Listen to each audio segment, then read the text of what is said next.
greatest man in the galaxy, Billy Dee Williams!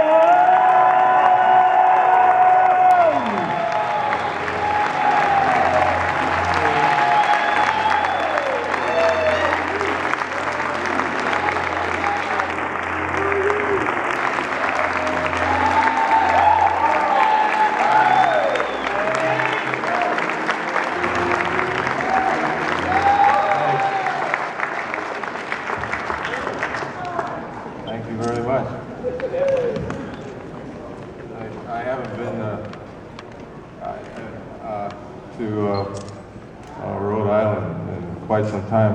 My daughter, huh? Oh, okay. But my daughter, she, my son-in-law, they went to Brown University. They graduated Brown. So there's some Brown people here. Who went to Brown? Come on. Two over here. One. You can join the people from Maine. But anyway, I'm really very happy to be here in Rhode Island. And well, I know that Hanako, my daughter, she recommended a restaurant. So I know that they have really good restaurants. And for those of you who have not been here before, there are some really good restaurants here. But anyways, as I said, it's very nice to see everybody. And I thought it was going to be really cold here, but it's really nice. The weather is really pretty good. Wait. Wait. I brought my little coat, Out in California, you don't need a coat. So I was really looking forward to wearing my coat. But anyway. We're going to need it tomorrow, this guy said. It's going to be cold? Great, I'm glad we're inside. Sweet, so usually we show this video, and I know I'm building that up, but who cares? But it shows all the work that Billy did in films. And usually when he comes out and says hello, then what we tell you all is, aside from what you saw in the video, so imagine all the films we said earlier in your mind, he's also not just an actor, he's also a very accomplished artist. And we always like to start Q&As off with giving you guys that info. So I'd like Billy to share a little bit of his history in schooling in art, because it's a whole other side to him. So Billy, please share. Well, to be more specific, I'm not a bullshit artist, no. Well, you are an actor, so. Well, I guess, okay. No, I grew up in New York City, and I went to a school called Music and Art High School, and when I left Music and Art High School, my sister and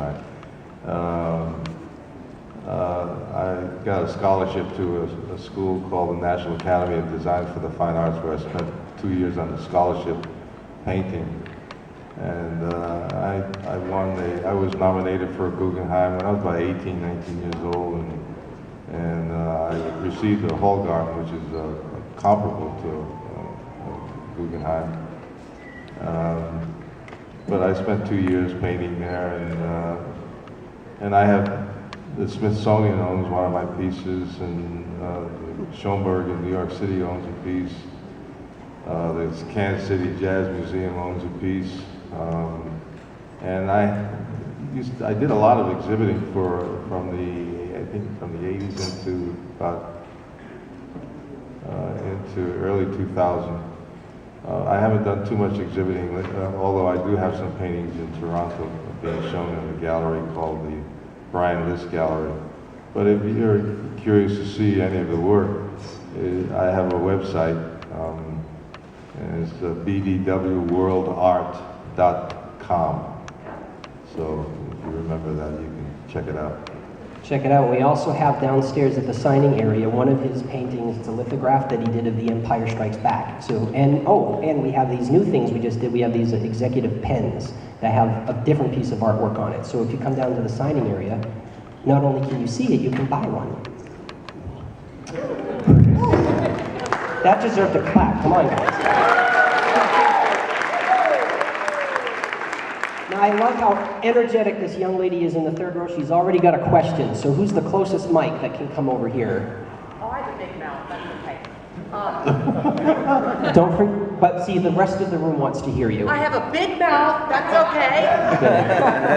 I just wanted to know what medium you use for your art. Well, I work a lot with, I used to work a lot with oil, but I like to work with acrylic a lot now. Do you? Yeah, it suits my temperament at this moment.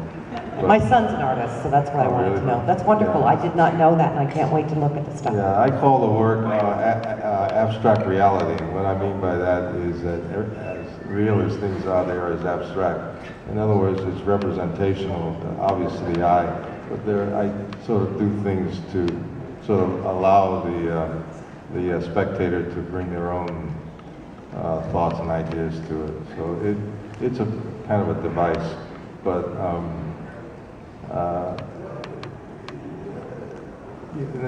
well, yeah, okay. Thank you very much. You're welcome.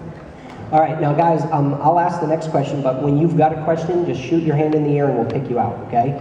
Don't be shy. If I don't see a hand, I'm going to get bored. So Billy, share a little bit about your first appearance in the acting world, because everyone always likes that little story when you were 6 years old. Oh yeah, well, when I was 6 and a half years old, that's when I got into show business.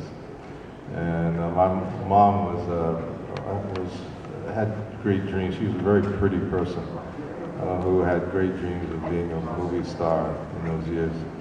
And she was working at the Lyceum Theater at the time in New York City for Ben Boyer and Max Gordon. And she was, at the same time, she was studying opera. She wanted to be an opera singer. But they were doing a production by Kurt Weill. I don't know if you know who Kurt Weill is, but Kurt Weill wrote with the Bertolt Brecht, Three-Penny Opera, and lots of other stuff. And they were doing this musical. George S. Kaufman was producing, who was a big Broadway producer at the time, very famous, called The Fire Brand of Florence. And they were looking for a little boy to play this character opposite La Helena, who was one of the stars of the production. And Lenya was actually, she was married to Kurt Weill.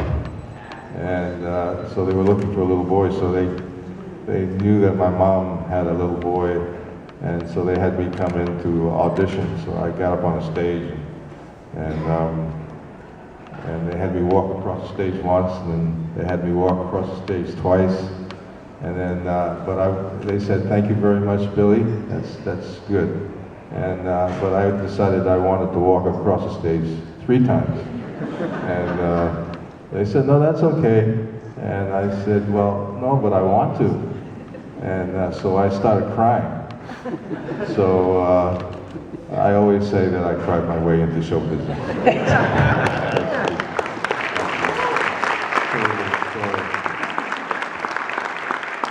So, microphone guy, we have a question down over here. Don't forget, guys, when you start your question, please say your name.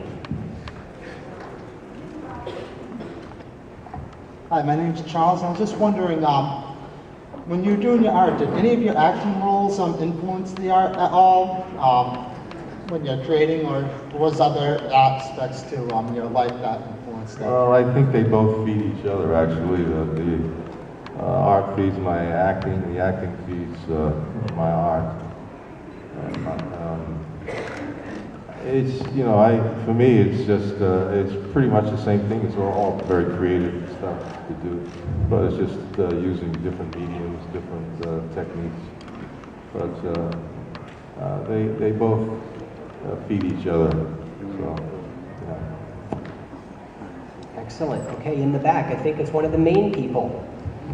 Yes, my name is Josh, and I'm from Maine, as he said.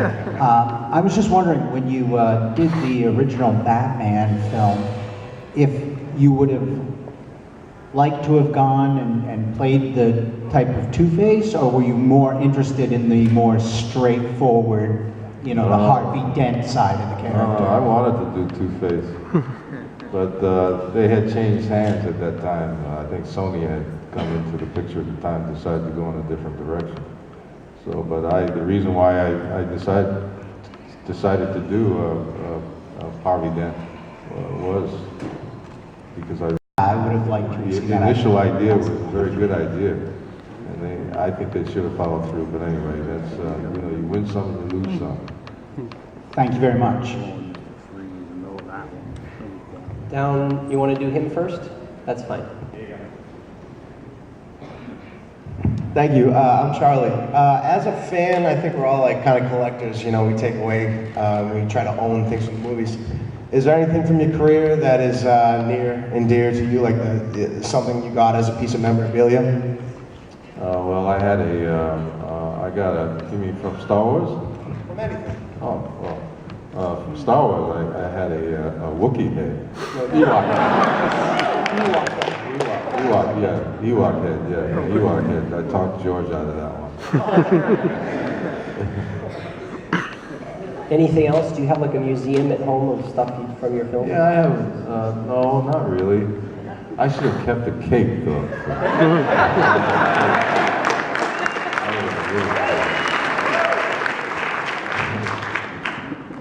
Could have been the first thing you grabbed out of the flying shop. over rooftops and stuff, trying to save the day, you know. I think she did, yes, yeah. Batman is so weird to me. What a weird person.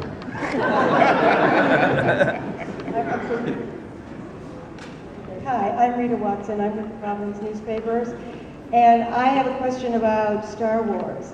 Did you get a sense of the whole concept or the theme is good and evil sort of woven into a myth? Did you get a sense of the spirituality when you were playing the roles there?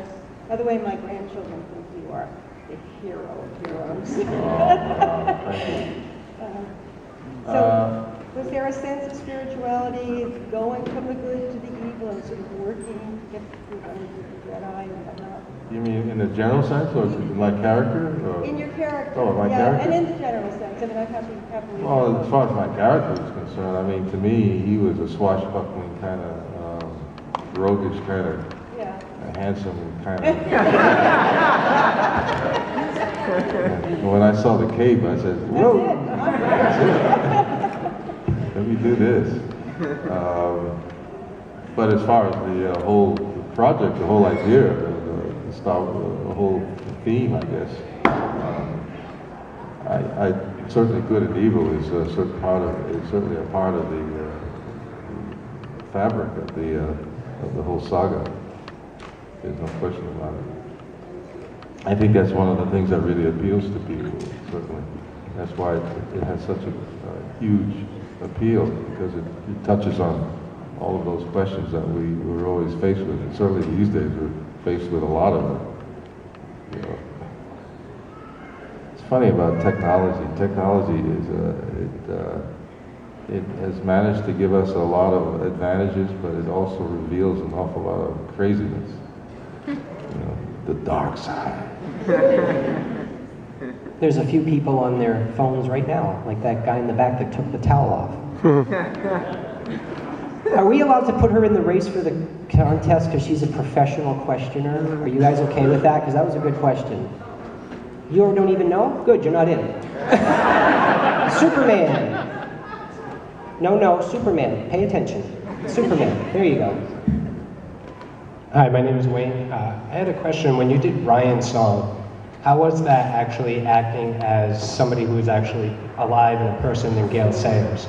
Like, as opposed to a made-up character, you could put your own spin on it. Now you had to portray someone who was actually living. Well, you know, Brian's song for me was a very special experience. It was an act of love. That's how I described that whole experience. Everything, it was one of those perfect moments that you have maybe once or twice in your whole life, particularly in a working situation. Did you get to meet Gale Sayers? Yeah, I met Gale, and we always had a kind of a interesting kind of a relationship. We didn't spend a lot of time talking to each other. He was very very kind of reticent person, and I was pretty much a reticent person. So I really kind of it was a simpatico. I really understood him, but he used to watch me, and I used to watch